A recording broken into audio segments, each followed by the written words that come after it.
thinking about that, perhaps we could look at Judawaki and what was your thinking with Ju in the context of that particular show at Co-op? Well, again, I had a show with this gallery that represents it called Paris Beijing. They're in 798, which is the sort of art area of Beijing. And just before the show before me was hers, and they sent me these pictures, and I immediately thought, wow, these are amazing. And as soon as I got there, I wanted to meet her. So basically what she does, she's recreated these familiar art history images with vegetables. And then she's done a whole series of portraits with cabbage leaves. I mean, it sounds mad, but it just works. She's done it so brilliantly. And I just love this idea of, you know, the one thing that China is known for is faking. Okay, and here we have the ultimate fake, where you create, you know, replicas of great art masters out of vegetables. I mean, what's not to love about that? And of course, it doesn't fit into the rest of the program. It's a wild card. It's the trump card, you know, because ultimately, I'm not going to justify why anything is, apart from the fact that I like the pictures. Yeah, because it's all I've got. Yeah. That's good. And just thinking the other two artists that we've yet to talk about, Molly Landreth and Zoe Strauss. I mean, can you talk about that background? Because it was, as I recall, quite an interesting process to develop commissions that focused on a very particular community. The lesbian, gay, bisexual, transgender and queer community at Brighton and Hove, which is very important. Absolutely. No, when I was talking to Jamie, we were thrashing out various ideas. And it occurred to me, because I'd been here in Brighton the year before doing my supplement for The Guardian, and one of the things I went to was the annual award ceremony for this magazine, I can't remember what it's called in Brighton, the Gay Community Awards, which is one of the wackiest nights I've ever seen. And I know that the strength and the power of the gay community here is quite something, and we all know that Brighton is famous for its gay community. And it struck me that I'd never seen any half-decent pictures that were addressing this or looking at this. And I said to Jamie, what about this as a possibility? And we agreed. And the first job, you know, is to find two photographers to come to the gay community and photograph them. Now, one of the things you can't do, of course, is have two straight photographers show up and ask them to photograph the gay community. So we knew at least one, possibly both of them, should be lesbian or gay. So we got into the internet looking for gay photographers, up come hundreds of names, and we struggled to find someone good. You know, it was, there's a few people that we thought about. We asked someone, very famous gay photographer in the UK, he declined. And then I went to Italy, and there was this wonderful show by Molly Landreth called Queer America.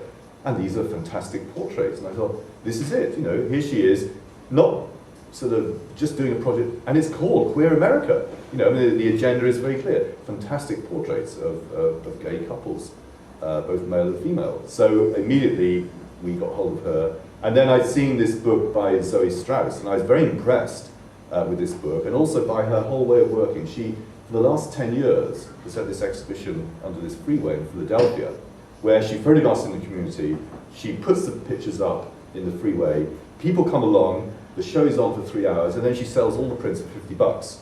Okay, now you look at these pictures, you know one thing is that Zoe Strauss knows how to talk to people and deal with people. One of the things you have, if you're coming here for a brief time and you've got to connect with a community, you've got to be really good at that ability to connect. And we invited her, and then she admitted to Jamie that indeed she's lesbian, so we were delighted. And so we have two wonderful lesbian photographers who came to Brighton during August for the Pride Week and did these photographs. Okay, well, thank you very much for that, Martin. I'm very aware of time, so if anyone has got any questions, we can take maybe one or two questions from the floor. If anybody wants to ask Martin anything. There's a hand up there. I loved everything you said, but I have to take up the initial remarks about the controversial investigation. Right. I think this thesis only applies because there are a few curators who address the massive archives of photography. Contemporary curators largely ignore the archive, which is full of yet more new, unpredictable photographies. Sure. What's needed is a joint curatorial photographer approach, attention, looking backwards, as well as at the untold treasures, as well as forwards. Curators can actually inform photographers about what is not being taken, and some curators would like the unframed, torn up prints that might happen at the end of this event. Okay, well, first off, I guess I have to clarify this rather outrageous. When you say it back to me, of course, it's nonsense, isn't it? I mean, I have great respect for creators, but I do think that photographers can also bring something to the table. And I guess in my case, I mean, one of the great benefits that I have is a lot of travel. And I know that if you're sitting at Photoworks in Cardiff or Photographers Gallery in London, you don't get as much chance to travel as I can. So I've basically been very lucky, and I've had this platform and opportunity to find new work, and I hope I'm trying to use it sensibly.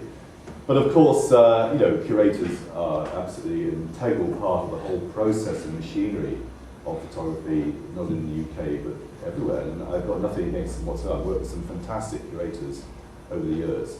But I suppose what I am saying is that you know, sometimes perhaps the voice from the ground, as I mentioned in my thesis about the photo book, which is a revisionist history, is an important thing to take notice of as well. So I'm going to slightly correct that, because I think with the, you know, the benefit of hindsight, it wasn't entirely accurate, and I withdraw that statement and try and clarify it, because, you know, I've got some great curator friends in the audience, and I don't want to be berated when I go into my coffee and say, how dare you say that about us? Okay, I think there's time. That answers your question. Yes. Great. Okay, I think there's time for just one more question before we take a comfort break at 11:15.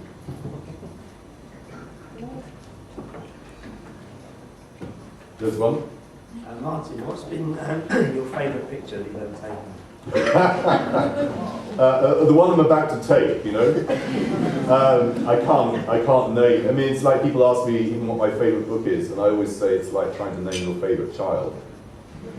You know, it's impossible to. I'm glad you didn't ask me what's my favourite show in the festival either, because I won't answer that either.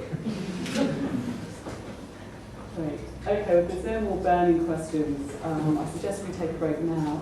The break will be 15 minutes long, and we'll reconvene at 11. And I'd just like to say now, thank you for a round of applause for Martin, because I think he's done a fantastic job.